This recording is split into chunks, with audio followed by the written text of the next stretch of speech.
Government है उसमें question answer दिए हुए हैं, उनको अपन को फिलअप करना है। उसके बाद एक आपके स्वयं के नाम से एक ऊर्जा साक्षरता अभियान के अंतर्गत एक सर्टिफिकेट जारी होगा, वो आपके नाम का डिजिटल सर्टिफिकेट होगा।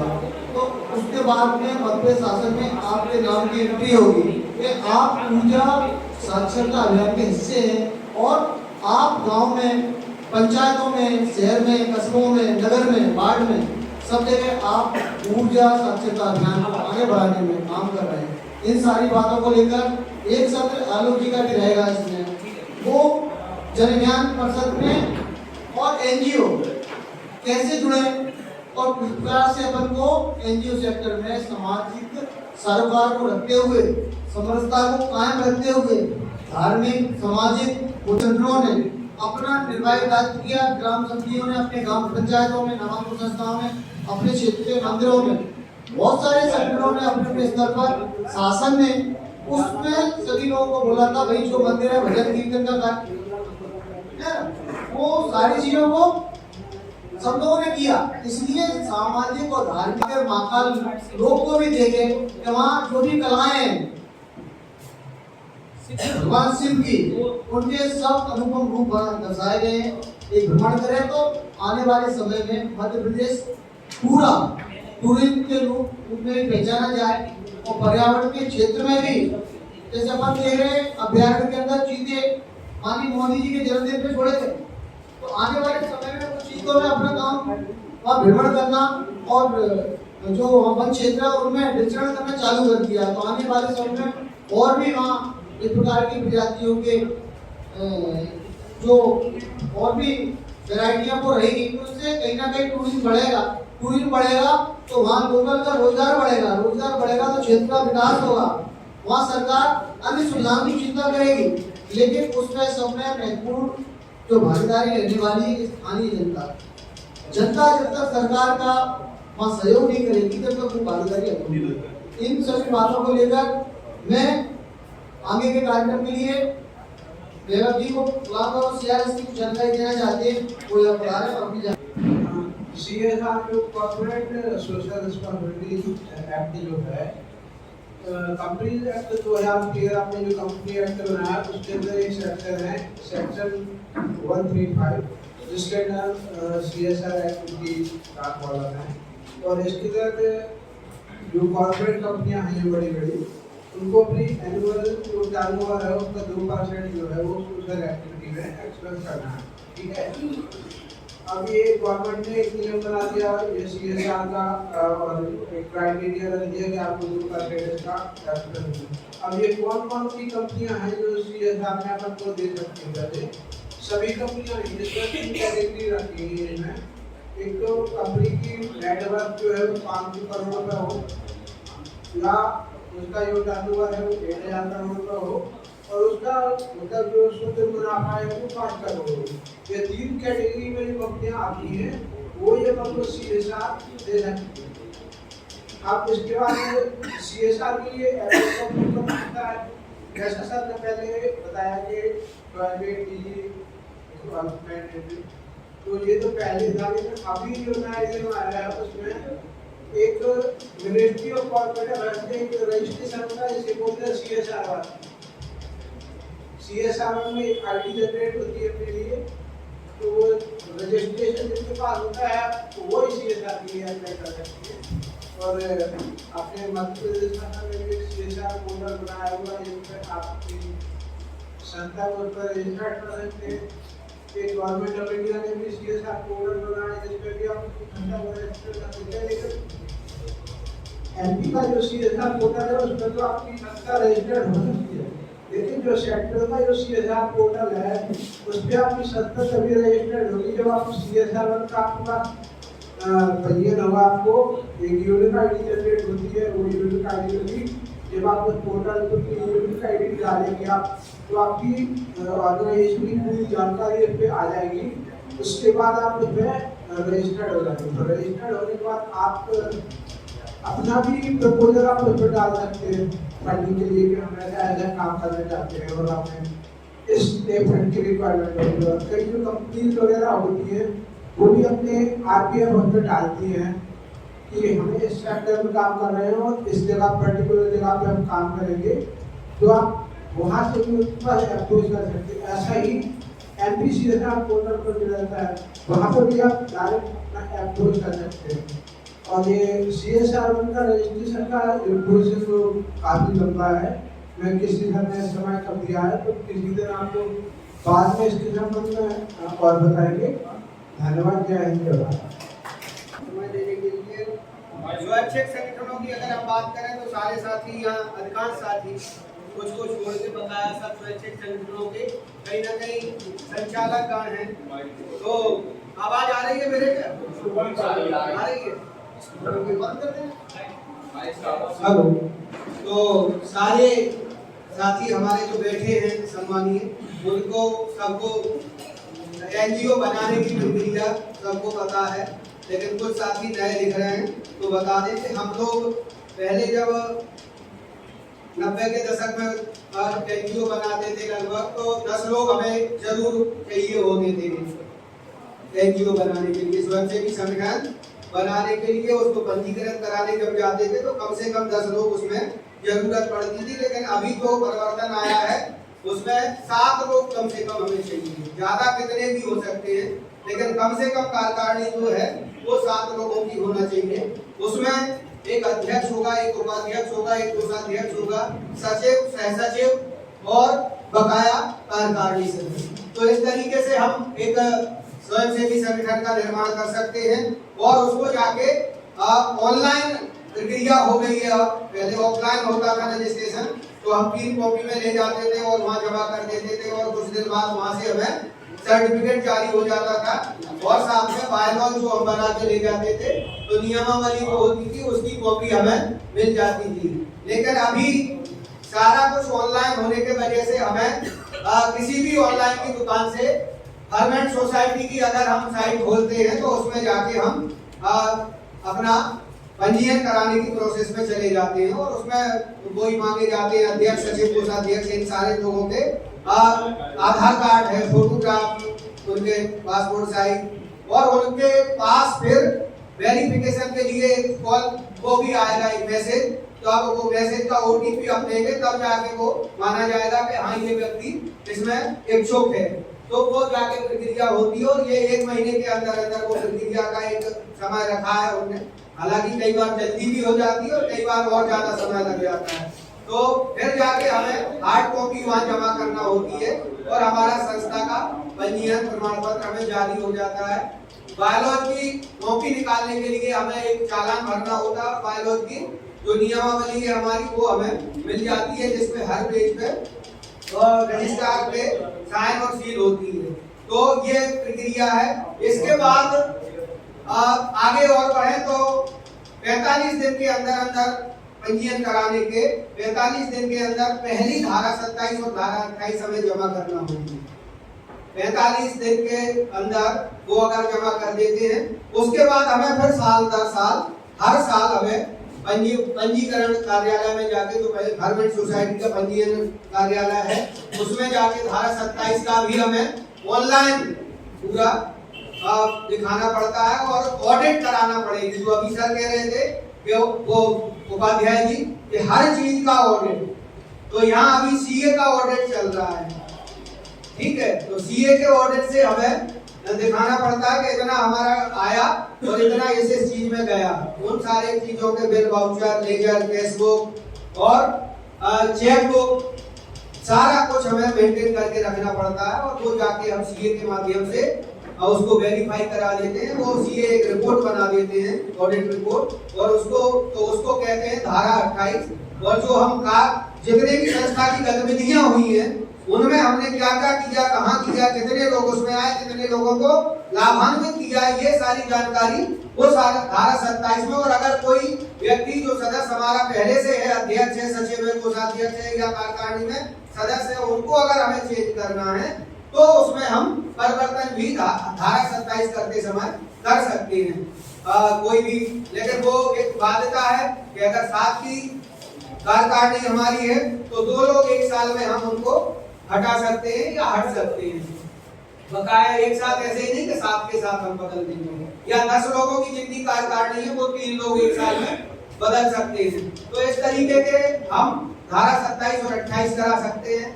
इसके अलावा अभी वैभव बता रहे थे कंपनी एक्ट, उसमें भी हम रजिस्टर्ड करा सकते हैं अपने एक संगठन को। उसके साथ साथ ट्रस्ट के रूप में हम रजिस्टर्ड करा सकते हैं। तो अलग अलग प्रक्रियाएं हैं, लेकिन ज्यादातर अगर हम स्वैच्छिक जगत की बात करें तो ज्यादातर जो एक परमानेंट सोसाइटी रजिस्ट्रेशन अधिनियम 1960 और फिर उसके बाद 1971 में अमेंडमेंट आया है, तो उसके तहत हम परमानेंट सोसाइटी का रजिस्ट्रेशन कराते हैं और वही अभी प्रक्रिया में संचालित है। तो ये हम लोग कराते हैं।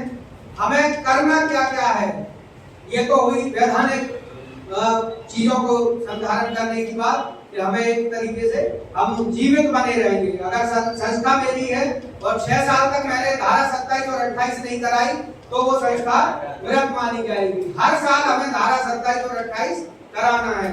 इसके साथ साथ हमें एक बैठक कार्रवाई रजिस्टर, कुछ बंदियां हमें बनाना पड़ेगी।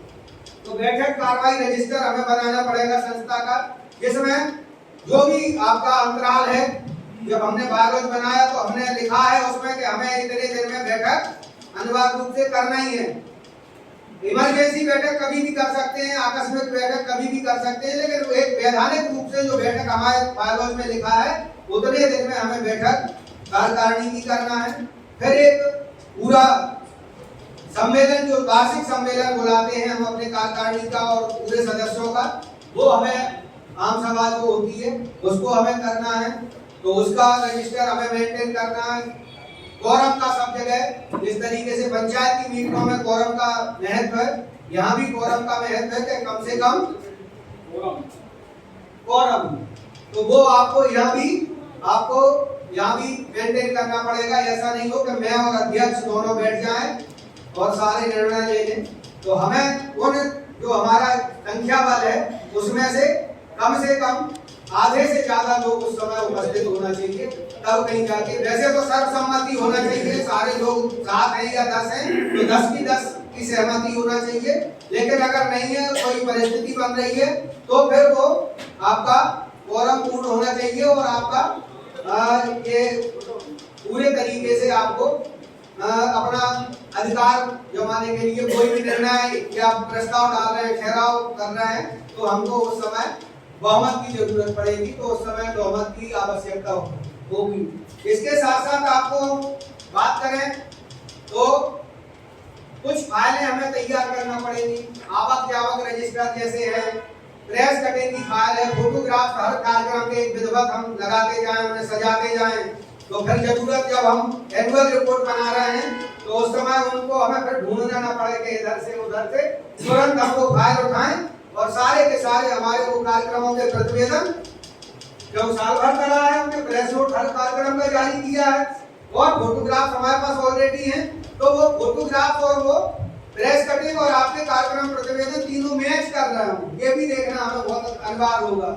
ऐसा नहीं होगा फोटोग्राफ कुछ बैनर में दिख रहा हो, प्रेस कटिंग कुछ बोल रही हो, कार्रवाई रजिस्टर पर जो प्रोसीडिंग लिखी गई है वो कुछ और बोल रही हो, उसमें मुख्यतिथि कोई और है, दूसरे में कुछ और दिख रहा है। तो ऐसे भी नहीं, हमें थोड़ा सा इन चीजों का, क्योंकि यही हमारे दबाव के रूप में काम आएंगे। आज की अगर कार्यशाला हुई, इतने लोग रहे, यहाँ उपस्थिति नहीं होगी बलबीर ने और इनने अशोक ने, तो उपस्थिति में ये उपस्थिति हमारी 6 साल बाद भी ऐसे ही दिख जाएगी कि कितने लोग उपस्थित थे और ये अपने आप में एक सबूत होगा इस कार्यक्रम का। आज के कार्यक्रम के फोटोग्राफ दिखा रहे हैं कि 9 नवंबर को जिला पंचायत के सभागार में एक स्वैच्छिक संगठनों का जिला स्तरीय क्षमता वर्धन कार्यशाला हुई जन अभियान परिषद के तत्वावधान में। तो इसको हमें फिर दूसरे से किसी से वेरीफाई कराने की जरूरत नहीं पड़ेगी। एक और वेरीफाई कराने का बढ़िया तरीका कि कल अब एक न्यूज आएगी उसमें ये लिखा होगा, तो वो 3 तरीके से हम अपने काम को सिद्ध कर सकते हैं। फिर हमें किसी का प्रमाण लेने की जरूरत नहीं है कि प्रमाणित कर दो साहब कि आज हमने ये कार्यक्रम किया है, क्योंकि ये अपने आप में ऑलरेडी प्रमाण है तीनों चीजें। तो ऐसे बहुत सारी चीजें हम संधारित कर सकते हैं। अपने काम को दिखाने के लिए कोशिश करें कि प्रेस नोट, और अभी सोशल मीडिया की अरविंद उपाध्याय जी बता रहे थे कि सोशल मीडिया हमारे बीच में एक अपने आप में प्रभावी माध्यम है संचार का, तो हमें संचार का ज्यादा ध्यान रखना है। और अभी सर भी कह रहे थे कि हमें फोटो जरूर चाहिए, माने तो दिखना भी चाहिए नहीं, क्योंकि यहाँ बैठे हम 60 लोग, 50 लोग, 40 लोग, लेकिन हमें दिखाना है पूरे दतिया अंचल को और ग्वालियर के पूरे संभाग को। तो कैसे दिखेगा? दतिया में जिला पंचायत में जन अभियान परिषद ने कार्यक्रम किया या फला संस्था ने काम किया, तो कैसे दिखेगा? फोटोग्राफ प्रेस नोट से। और सोशल मीडिया आज ऐसा माध्यम है कि आप एक फेसबुक पर डाल दो, सैकड़ों लोग 1 मिनट में देख लेते हैं। तो ये चीजें हम यहाँ जो बैठे हैं हमें पता है, लेकिन और लोगों को कैसे पता चले और इसमें क्या क्या बात हुई वो जरूर आना चाहिए उस प्रेस नोट में। केवल प्रेस नोट में ये मान उपयुक्त नहीं है कि किसने करा और क्यों करा, ये भी है, लेकिन इसके साथ साथ कंटेंट क्या कह रहा है, विषय वस्तु क्या कह रही, इन चीजों पे बात हुई। इधर से अगर सवाल आए तो क्या है, इधर से जानकारी दी गई तो क्या दी गई। तो इन सब पे अगर हम एक मंथन किया जा रहा है, कार्यशाला इसी को बोलते हैं कि मंथन किया जा रहा है, तो मंथन से निकला क्या, निष्कर्ष भी उसमें आ जाए कि इतने लोगों की क्षमता का विकास हुआ। अब वो अपने दस्तावेजीकरण को विधिवत करेंगे, अब वो धारा 27 परमानेंट भेजेंगे, रेगुलर भेजेंगे। तो ऐसी बहुत सारी चीजें हैं जो हम कर सकते हैं। तो इन सारे अधिनियमों के लिए हमें खुद को पहले तैयार रखना पड़ेगा, और उसके बाद बहुत सारा CSR का फंड है, गवर्नमेंट की स्कीम है, जन कल्याणकारी योजनाओं का क्रियान्वयन और संचालन और प्रचार प्रसार। इसमें जो NGO की भूमिका रहती है, स्वैच्छिक संगठन के साथियों की जो भूमिका रहती है वो रहती है, अभी सर भी कह रहे थे नहीं, हम पुल का काम कर रहे हैं सरकार और समुदाय के बीच, एक ब्रिज का काम हम कर रहे हैं। जब हम ब्रिज का काम कर रहे हैं तो हमारे पास कुछ नहीं है, लेकिन इधर से जो हमने देखा इधर बता दिया, इधर नहीं पहुंचा तो इधर बता दिया, ताकि वो अगले बार से वहां पहुंच जाए। तो हमें ब्रिज का काम करना, और ब्रिज का काम जिस दिन होने लगेगा, अरविंद उपाध्याय जी एक अपेक्षा जाहिर कर रहे थे कि आप लोग जरा वहां देखो, क्योंकि एक अधिकारी जिले में बैठ के, चाहे ऊर्जा साक्षरता वाले हो, चाहे जन अभियान परिषद के, नेहरू युवा केंद्र के या महिला बाल विकास के, ये यहाँ से बैठ के केवल मॉनिटरिंग कर सकते हैं, लेकिन किनकी, उनके कुछ अधिकारी को उन्होंने छोड़े हैं मॉनिटरिंग के लिए, लेकिन वो हर आंगनबाड़ी पे 1000 आंगनबाड़ी दतिया उसमें है ब्लॉक में, तो 1000 आंगनबाड़ी पे एक अधिकारी जाके कितने दिन में पहुंचेगा, ये बड़ा विषय है। और सुबह से उन्होंने बता भी गए अपनी बाध्यता, तो उसके लिए हम लोग बैठे हैं। और जो आपका भी सवाल था कि हमें वहां लोग तैयार करना है, जो जवानपुर संस्थाएं बैठी है, ये जो संस्थाएं बैठी हैं, इन सबको अपने लोग वहां तैयार करना है कि आप उन शासकीय जन कल्याणकारी योजनाएं और कार्यक्रम अभियान जो चल रहे हैं, इनकी वहां की स्थिति क्या है, अगर नहीं हो पा रहा फुलफिल तो क्या वहां दिक्कतें आ रही, गैप्स कहां रह रहे हैं, इसमें हमारी भूमिका क्या हो सकती है। ये हम जब अपनी भूमिका सुनिश्चित कर देंगे तो फिर हम कोई ऐसी वाली उंगली जो उठाते हैं नहीं, वो 3 उंगलियां हमारी तरफ हो जाएंगी। हम जो कहते हैं यही सब गड़बड़ करते हैं, लेकिन फिर हम भी गड़बड़ में शामिल हैं। वो कह गए हैं, एक बढ़िया जो अभी बता रहे थे काले पचौरी जी कि कुछ बनिया ढीला और कुछ गुड़ ढीला, तो दुर्गति इसलिए हो रही है उन योजनाओं की। जिस दिन लोग तैयार हो गए उधर से मांगने वाले और उधर से आवाज उठाने वाले, उस दिन अपने आप उनको जाना पड़ेगा अपनी अच्छी योजनाओं को लागू करने के लिए। लेकिन वो कब होगा, वो जब होगा तब हम जैसे लोग वहां लोगों को तैयार करेंगे, अपने जैसे लोग और तैयार करना है, केवल अपने नहीं। अगर अनिल है वहां, तो अनिल जैसे और 10 लोग वहां कितने कैसे हैं, वो तैयार हो गए, उस दिन समझ लो अपने आप उस क्षेत्र में योजनाओं को मॉनिटर करने के लिए जिला अधिकारी को नहीं जाना पड़ेगा, अपने आप वहां कार्यक्रम होने लगेंगे। अपने आप लोग आंगनबाड़ी खुलने लगेगी टाइम पे, पोषण आहार टाइम पे आने लगेगा और मध्याह्न भोजन भी टाइम पे आने लगेगा। लेकिन अगर नहीं आ पा रहा है तो उसके पीछे कहीं ना कहीं हम जैसे लोग भी, जो अपने आप को कहते हैं कि हम समाज को जागरूक करने वाले हैं, तो हम भी कहीं ना कहीं उतने ही जिम्मेदार हैं जितने वो जो उनका हक खा रहे हैं। तो आपसे निवेदन है कि अगर लोगों को हक दिलाना है, जरूरतमंद को आपको हक पहुंचाना है, तो खुद को तैयार करो और खुद जैसे और लोगों को तैयार करो। जिस दिन वो तैयार हो गए, अपने आप सामाजिक संगठनों का एक जो छवि है अपने आप निखर के आ जाएगी और अपने आप लोग पूछने लगेंगे। हमारे यहाँ तो बहुत सारी जगह कुछ बाल मंच हैं, उनने दारू बिकवाना बंद कर दिया, उनके गांव में अब दारू नहीं बिकती है। कुछ बच्चों ने अपने घर में पिताजी को बार बार टोक के, जैसे उपाध्याय जी सुबह बता रहे थे संतोष उपाध्याय जी, एक बिटिया ने हमारे कार्यक्रम में, स्कूल के कार्यक्रम में से जाके अपने दादा को जब टोकना शुरू किया तो दादा ने कहा बेटा आज के बाद हम बीड़ी नहीं पिएंगे और ना किसी को अपने साथ पीने वाले को बैठने देंगे। तो हमें वो चीजें शुरुआत करना पड़ेगी। तू खुद को बदल तभी तो जमाना बदलेगा। कौन कहता है कि आसमां में सुराग नहीं होता, एक पत्थर को तबीयत से उछालो यारो, ठीक है। तो मेरा निवेदन है कि हम इतने लोग बैठे हैं, इतने लोग अगर ठान लें कि हाँ शासकीय योजना और शासकीय कार्यक्रम विधिवत तो आ रहा है, 2-4-10% थोड़ा कम ज्यादा हो सकता है, लेकिन 90 से 80% हम लागू कराने का संकल्प लेंगे तो उस दिन के बाद 90 से 80% लागू हो ही जाएंगे। और हुए भी हैं, कुछ लोगों ने जहाँ प्रयास किए हैं, यहाँ वैसे लोग भी बैठे हैं और हम केवल दूसरों पे उंगली उठाते रहें तो वो मेरा लग रहा है कि हम अपने आप को उस कैटेगरी में ले आएंगे। फिर ये तो केवल साहब इनको कमी यही दिखती है, इसको यही दिखता है, वो दिखता है। तो हमें अगर समन्वय बनाना है लोगों से और लोगों के काम भी कराना है तो दोनों ही काम हो सकते हैं। और मेरा निवेदन है, अभी किसी के सवाल हो पंजीयन से रिलेटेड और स्वयंसेवी संस्थाओं से रिलेटेड, तो आपके सवाल कोई भी जिज्ञासा सादा। राम जी भाई साहब का सेशन बहुत ही शानदार रहा। ऐसी चीजें मुझे भी मतलब मैं ट्रेनिंग में बैठा हूँ यहाँ पर, बहुत सारी चीजें मुझे भी सीखने को मिली है।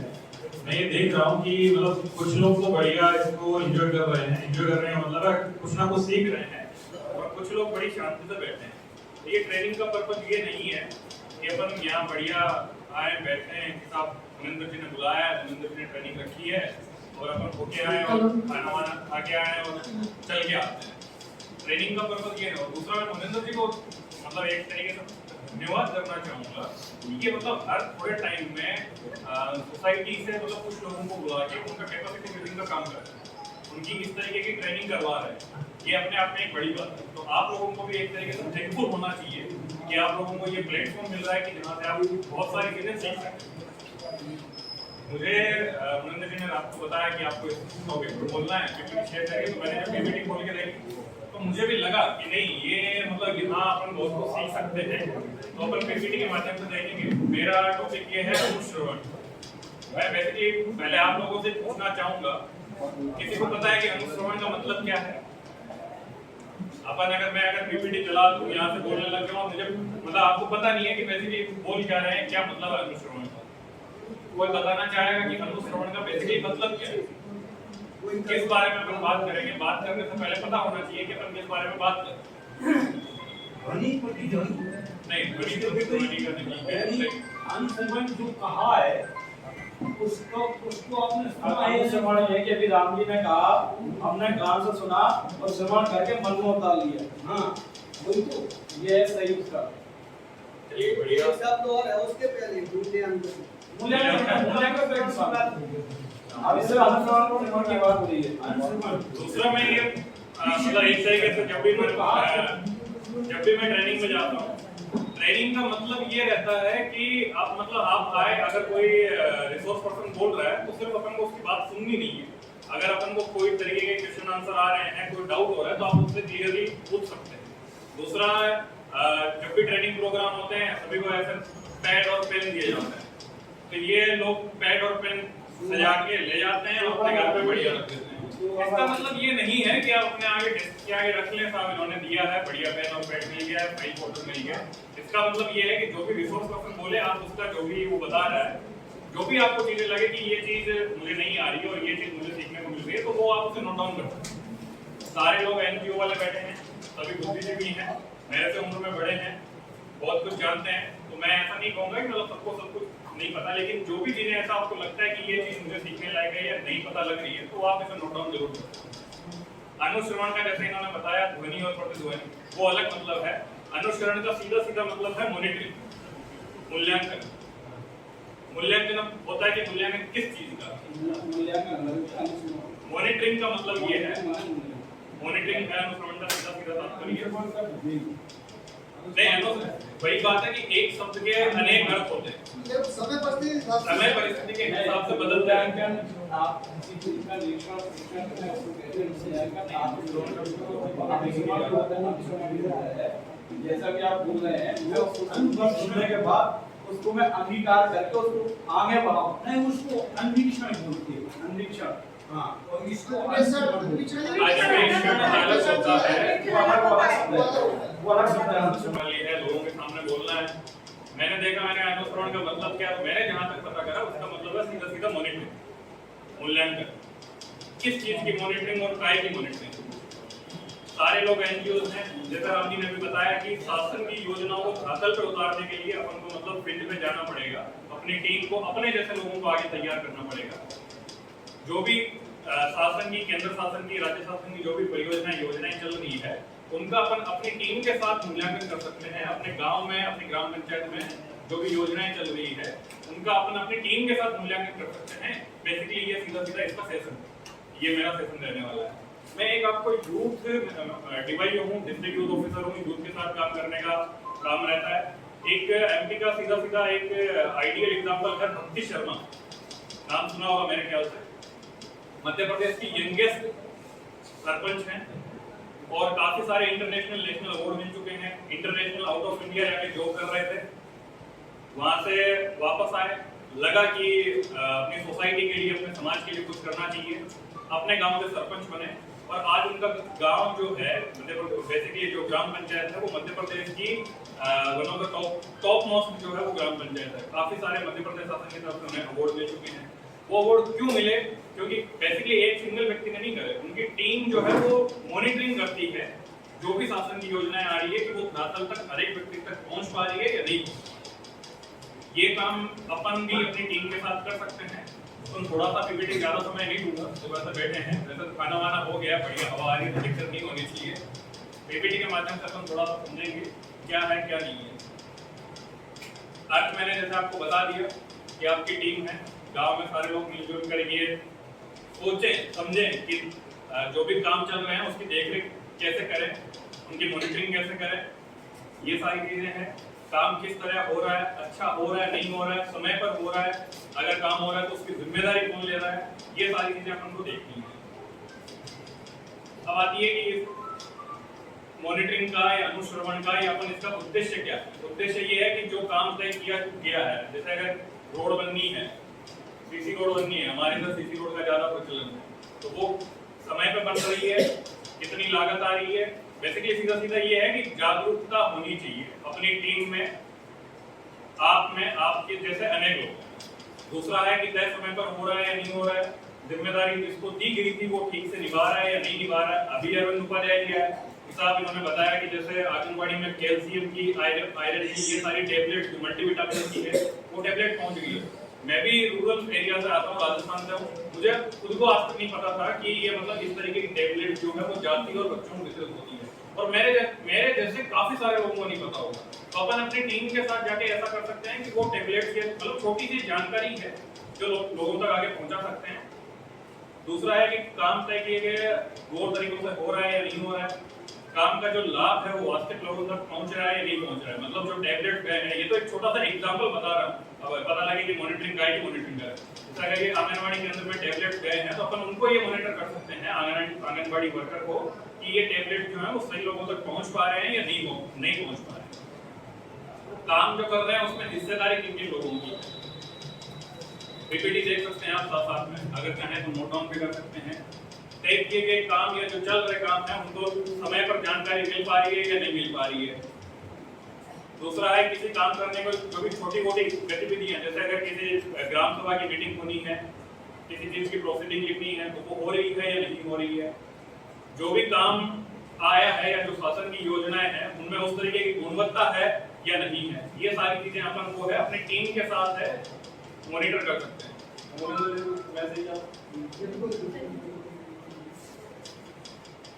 जो भी काम तय किए गए हैं उनको आम लोगों तक सही जानकारी मिल पा रही है या नहीं मिल पा रही है। चल रही योजनाओं या कार्यक्रमों का असली हकदार है उसको वो चीज मिल पा रही है या नहीं मिल पा रही है, सुविधाओं का, योजनाओं का, कार्यक्रमों का अच्छा उपयोग हो पा रहा है या नहीं हो पा रहा है, किया गया जो खर्च है वो सही काम के लिए किया गया है या नहीं किया गया है, ये सारी चीजें अपन अपनी टीम के साथ वो देख सकते हैं। अब बात आती है कि अनुश्रवण का यहाँ ध्वनि और छोटे ध्वनि का नहीं है, मॉनिटरिंग का तात्पर्य है सीधा। ये बात आती है कि अपन अनुश्रवण करें किसका, मॉनिटरिंग अपन करें किसकी। फर्स्ट ऑफ ऑल तो अपनी टीम की मॉनिटर अपन को उसको करना पड़ेगा कि अपनी टीम में वो काबिलियत है या नहीं है। पता लगे कि 7 लोगों का एनजीओ बना लिया है, ग्रुप बना लिया है, युवाओं की टीम बना ली है और चलो साहब अपन गांव को अपन सुधारेंगे, गांव को जागरूक करेंगे, और 7 लोगों में ही वो एक टीम जो स्पिरिट रहती है, जो भावना रहती है, वो नहीं है। फर्स्ट ऑफ ऑल तो अपनी टीम को एक संगठित करना पड़ेगा, टीम की मॉनिटरिंग करनी पड़ेगी, जो भी अपन काम करना चाह रहे हैं उसका उद्देश्य हमें बताना पड़ेगा कि अपन ये कर रहे हैं। ट्रांसपेरेंसी लानी पड़ेगी। अनुश्रवण जो आता है, मॉनिटरिंग आती है, वो कई टाइप से हो सकते हैं। पहला आता है संस्था का अनुश्रवण, किसी भी संस्था का मॉनिटरिंग अपने गांव विलेज लेवल पे, जिसमें ग्राम पंचायत हो गया, स्कूल लेवल पे हो गया, अस्पताल हो गया, आंगनबाड़ी हो गया। अभी रिसेंट दतिया में काफी चल रहा है स्कूल वाला, ये सभी को पता है कि स्कूल की मॉनिटरिंग भी अपन अपने लेवल पे कर सकते हैं अगर अपन जागरूक हैं तो। अस्पताल का हो गया, डॉक्टर आ रहे हैं नहीं आ रहे हैं, उनको जो भी मरीज हैं उनको सुविधाएं मिल पा रही है या नहीं मिल पा रही है। आंगनबाड़ी का हो गया, जैसे अभी टैबलेट पहुंचे हैं तो वो टैबलेट बेसिकली एक्चुअल में वितरित हुए हैं या नहीं हुए। एक होता है डॉक्यूमेंटेशन तैयार करना, यहाँ से जिला लेवल जो भी होता है कि इन्होंने आगे सप्लाई कर दिए कि साहब फलानी आंगनबाड़ी में इतने इतने टैबलेट पहुंच गए और हमने निकाली, इतने पहुंच गए मतलब वो वितरित हो गए। वितरित होना और वहां पड़े रहना ना, दोनों में बहुत फर्क है। इसकी बेसिकली अपन मॉनिटरिंग कर सकते हैं।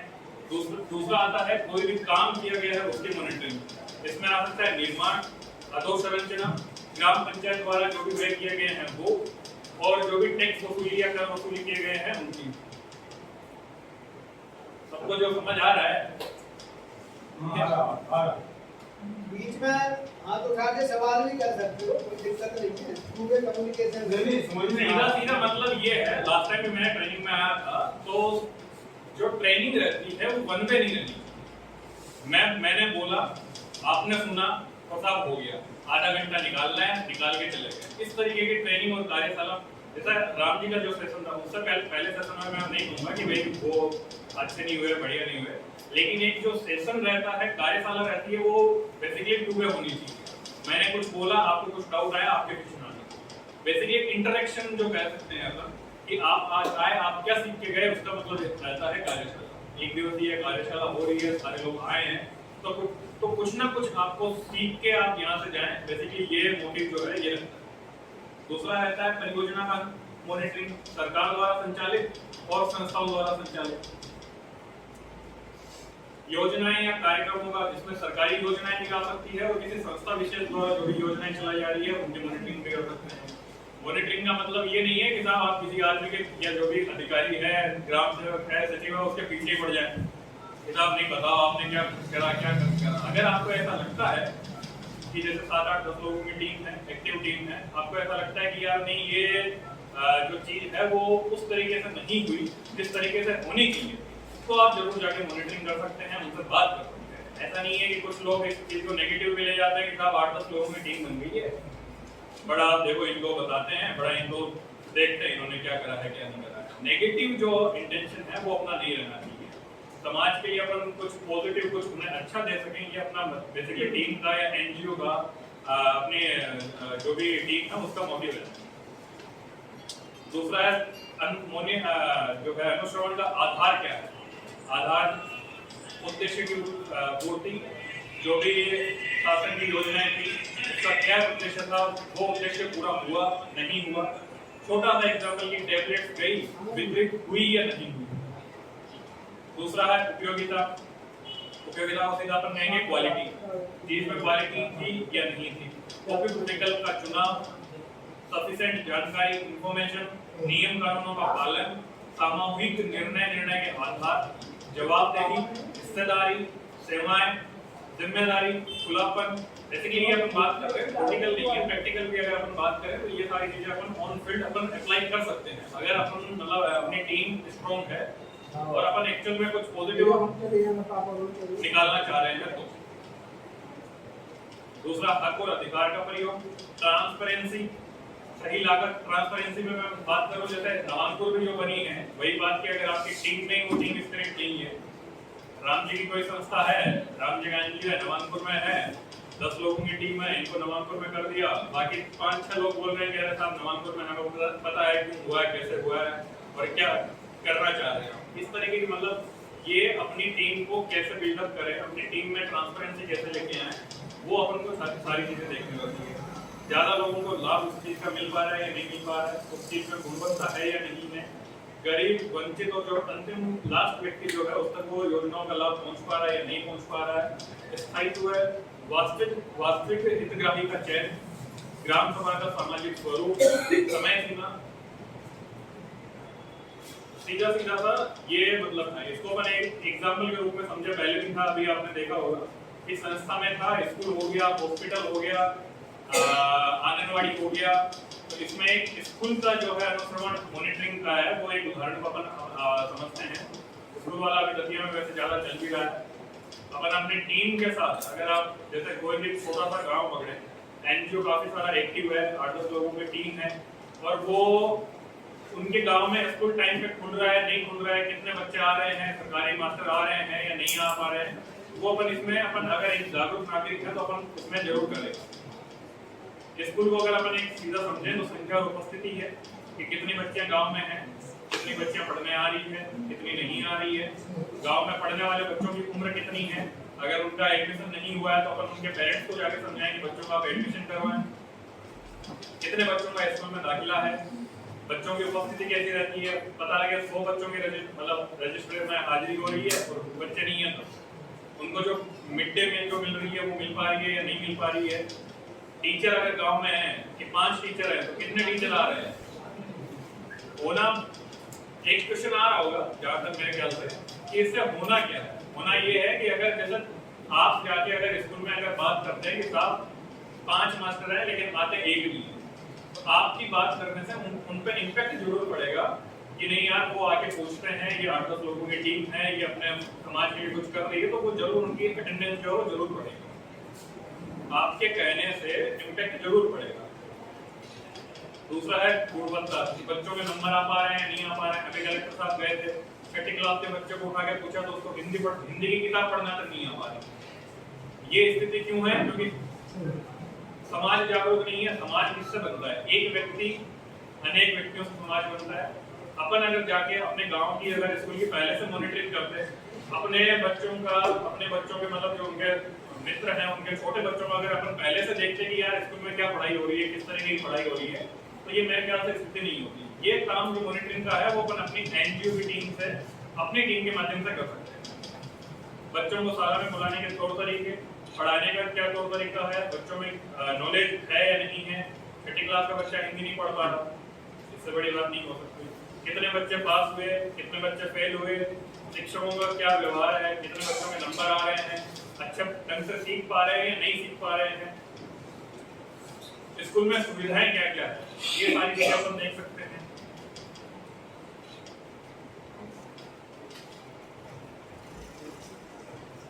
दूसरा आती है कि ये मॉनिटरिंग करने के लिए आप अपनी टीम को कैसे तैयार करें। पता लगे कि आपको यहाँ से हो गया कि साहब आप कपिल जी ने बोला है, मनेंद्र जी ने बोला है कि मॉनिटरिंग करनी है, बस कल जाके आप देखो स्कूल में जाते हो मॉनिटरिंग करके आते हैं, ऐसा नहीं होगा। मॉनिटरिंग का जो आधार रहेगा, जो चरण रहेगा, कुछ इस प्रकार है। पहले तो लोगों से आपको बातचीत करनी पड़ेगी, उन्हें समझाना पड़ेगा कि हमारा ये मोटिव है। मतलब सीधा मतलब ये है कि यहाँ अपन को किसी को जाके पता लगे कि 8-10 लोगों को लेके गए एनजीओ पूरी टीम को, और किसी सचिव को और किसी अध्यापक को पकड़ा के और खड़गा दिया, अरे साहब तुम ऐसे कैसे करते हो। किसी को ब्लैकमेल, किसी को डराना समझाना नहीं है। लोगों से बात करनी है कि साहब आपका ये दायित्व है, आपका ये कर्तव्य है, और आप इसको सही ढंग से नहीं कर रहे हैं तो आप इसको जरूर सही ढंग से करें। तो लोगों से बातचीत करना है, उन्हें समझाना है, लोगों को ये मतलब ये अपन को मतलब उनको बताना, फील करना है कि ये कोई कठिन काम नहीं है। दूसरा ये है कि उनको अपनी गलतियों को जाकर, जैसा कि राम जी ने कहा कि अपन को नेगेटिव नहीं बनना है, एज ए पॉजिटिव रिस्पॉन्स में अपन को उसको लेके चलते हैं।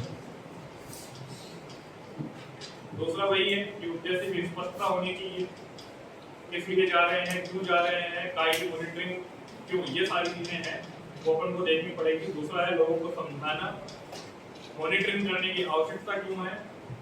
बच्चा हिंदी नहीं पढ़ पा रहा 6th क्लास का बच्चा, तो जरूर मॉनिटरिंग करने की आवश्यकता है।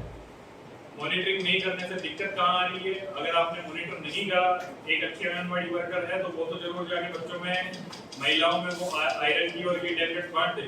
एक छोटा सा एग्जांपल बता रहा हूँ, लेकिन अगर कोई एक सुस्त या ऐसे ही आंगनबाड़ी वर्कर है तो वो टैबलेट्स वहीं धरी रहेगी, अगर 100 मिले तो 10 टैबलेट वितरित होगी, 90 ऐसी पड़ी रहेगी। वो ऐसा ना हो, ये जिम्मेदारी अपन अपन खुद को लेनी पड़ेगी।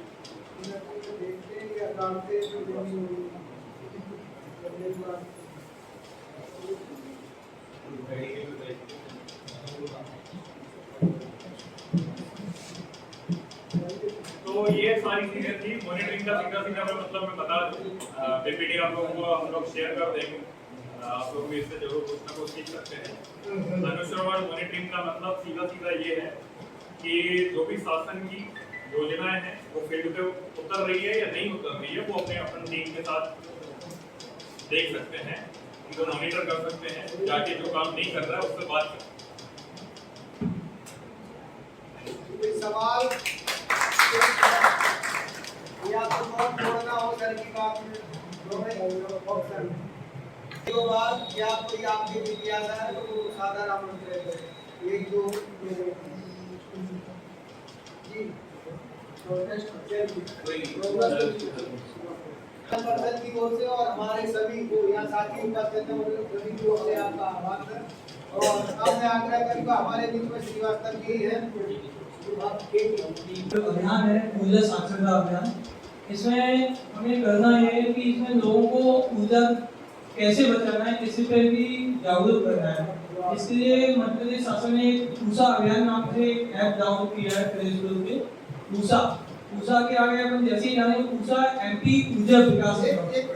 सब लोग अपना गूगल प्ले से ऊषा ऐप डाउनलोड करें सबसे पहले, तो अपन साथ में करते जाएं, करते जाओ साथ में, मुझे भी हो जाएगा तो जो भी प्रॉब्लम आएगी ये बता दीजिए। तो अभी सर्टिफिकेट जनरेट भी हो जाएगा जी। रेडी गूगल पे जाने, गूगल के प्ले स्टोर पे जाने ऊषा। जैसे ही आप ऊषा जानेंगे तो आपको सिंबल दिख रहा है, इसमें ऑलरेडी सिंबल बना हुआ है ऊषा MP ऊर्जा विकास निगम। जैसे ही आप डाउनलोड हो जाता है उसमें आप जाएंगे, ओपन करेंगे, उसमें होम पेज पे आता है आपका अभियान से जुड़े।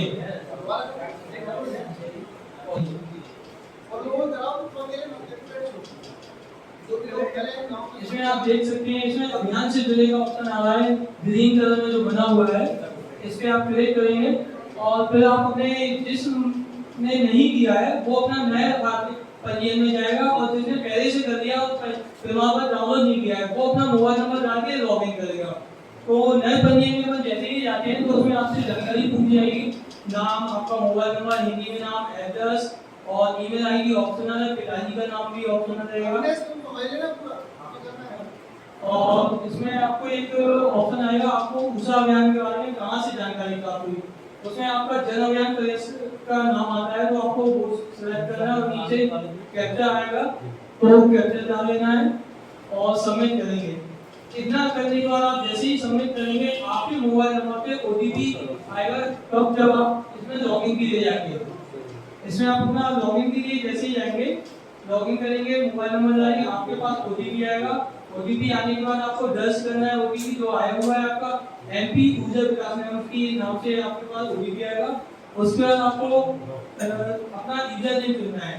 इसमें अब होता क्या है, जैसे किसी के पास आपके पास एक मोबाइल और काफी लोग हैं, 5 लोग हैं, तो इसमें अलग अलग नाम से यूजर नेम भी जनरेट हो जाएंगे, यानी कि एक नंबर से 5 लोग अपना रजिस्ट्रेशन इसमें कर सकते हैं। इस वजह से इसमें जो बंदा कर रहा है वो अपना यूजर नेम सेलेक्ट करेगा।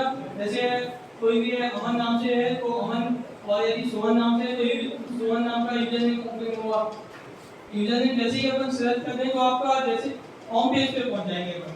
होम पेज पे पहुंचने के बाद जैसे हमने पहले किया था अभियान से जुड़े, तो अगेन आपको अभियान से जुड़े में जाएंगे और आपके सामने 2 लैंग्वेज आएंगी, उत्तर पाठ्यक्रम, वहाँ से आपका एग्जाम चालू होगा। उपलब्ध जो पाठ्यक्रम में आपको दो भाषा आएंगी, हिंदी और इंग्लिश। हिंदी में अब जैसे ही आते हैं तो आपके सामने 12 मॉड्यूल आएंगे। 12 मॉड्यूल में आपको ऊर्जा कैसे बतानी है, ऊर्जा कहाँ उपयोग होती है, ऐसे कई प्रश्न आते हैं उसमें। एक मॉड्यूल में 5 प्रश्न है, 5 में से आपको 4 प्रश्न के आंसर देना अनिवार्य है। और यदि 4 नहीं दे, एक बार में नहीं हो पाते तो आपको दोबारा लॉगिन कर लेना, दोबारा से भी आप दे सकते हैं। यानी पूरा 8 नंबर एक मॉड्यूल में आना अनिवार्य है। एक 3 मॉड्यूल पे एक प्रमाण पत्र बनेगा, 6 मॉड्यूल पे दूसरा और 11 मॉड्यूल पे तीसरा। 3 प्रमाण पत्र आपको जनरेट होंगे इसमें। इस प्रकार के जो प्रश्न आते हैं पूजा के बारे में आपको पूरी रहेगी जानकारी इसमें कि आपको बिजली जो आप यूज करते हैं वो कहाँ से प्राप्त होती है, ऊर्जा आपके घर तक कहाँ से पहुँचती है, आपके पास ऊर्जा ऐसी कोई वस्तु है जिसमें ऊर्जा का उपयोग नहीं हुआ हो, इस प्रकार से। और जैसे ही आप जाएंगे तो इस प्रकार का आपका प्रथम चरण का एक प्रमाण पत्र जनरेट हो जाएगा। ऐसे ही आपको एक प्रमाण पत्र हो जाएगा, फिर 3 मॉड्यूल के बाद तीन मॉड्यूल के बाद हो जाएगा, फिर आपका 6 मॉड्यूल के बाद होगा, फिर आपका 11 मॉड्यूल के बाद। लेकिन इसमें एक दोनों में ये आती है कि ओपन किसमें हुआ, ये पीडीएफ रीडर में ही ओपन होगा सर। पीडीएफ रीडर में ओपन हो जाएगा या फिर आपके सिस्टम जो रहता है उसमें ओपन हो जाएगा। क्या है अपन सोचे मोबाइल में अपने पास माइक्रोसॉफ्ट ऑफिस रहता है उसमें हो जाए तो उसमें ओपन नहीं होगा, सिर्फ पीडीएफ रीडर में होगा। इसमें हम आपको अपना नंबर शेयर किए थे, जो भी समस्या आती है आपको आप हमसे पूछ सकते हैं, कभी भी कॉल करके 87 70 10 61 20। अमन खरे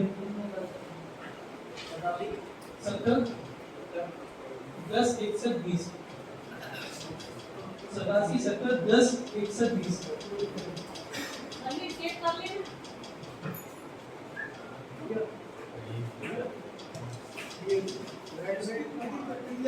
और क्वेश्चनरी के उत्तर पूरा हम आप लोगों को ऐप पे दे देंगे। आपका जो भी ग्रुप है मैं सबसे बोलूंगा उसमें आपको पीपीटी जो प्रोसेस है वो पीपीटी आप भेज ही देना।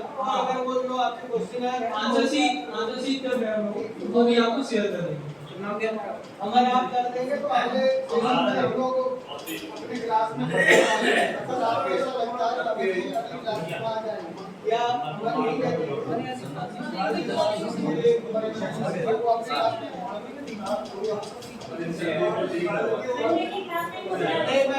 आप आ जाएंगे जी लॉ कॉलेज में, अगर आ जाएंगे तो वहाँ स्टूडेंट रहेंगे, उन सबके मोबाइल में भी आप अपडेट कराएंगे। 11 बजे 12 बजे आप